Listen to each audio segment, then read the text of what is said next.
On August 30th, just 7 weeks after arriving on campus, Baker Mayfield became the first true freshman walk-on quarterback in history to start a season opener at a BCS conference school.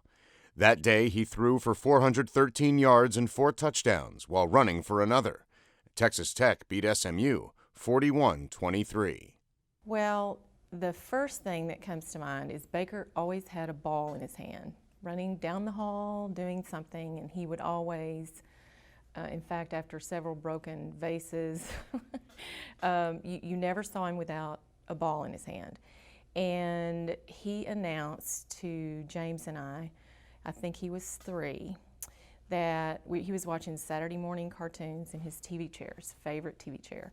And he jumped up and he said, "I'm not going to watch cartoons anymore, I'm going to watch ESPN." Mayfield hails from Lake Travis High School in Austin, Texas, where he led the Cavaliers to a state title his junior year.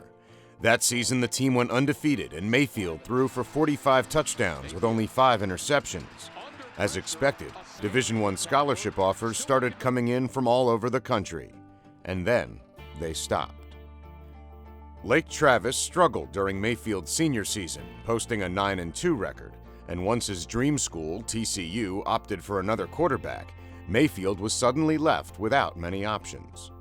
He wanted an offer, wanted a scholarship, and so TCU didn't offer. They offered a different kid from another high school here in Central Texas, and so UT came in, was talking to him, but it was the same thing as Tech, and so the Mayfields and Baker made the decision they were going to go out to Tech, and I can't say that I was, I have to be real careful. As coaches, we have to be real careful what we tell our kids. If they ask us our advice, we tell them, we try to guide them, but at the same time, I don't want to push him to one place or another because it's his life and he's the one that's going to go spend 4 or 5 years there, not me. But probably behind closed doors, the coach was like, what are we doing? Why? Baker's going to go to Tech. They're signing a guy in his class. Michael Brewer is another one of our kids that's already there, and he's kind of the incumbent. He's going to be the guy. Will he ever get a chance? And that was what we were fearful of. Mayfield chose to walk on at Texas Tech, where his former high school teammate Michael Brewer was the starting quarterback.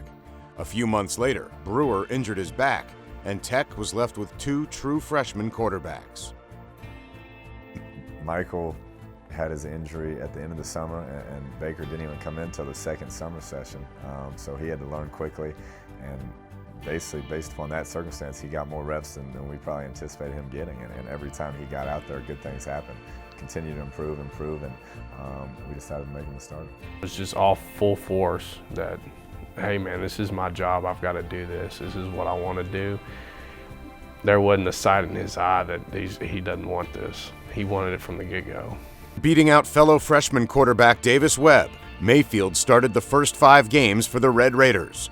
And although a knee injury kept him out of the game against Iowa State, he has amassed almost 1,500 yards and 8 touchdowns in a season where he was not expecting to play at all. That he was a starter just because we all know we've seen glimpses of what he can do in practice, and we've seen what he's done in the games and stuff like that. And I think he's done a great job so far, and no one's had any lack of confidence with him or with Coach Kingsbury or with this team.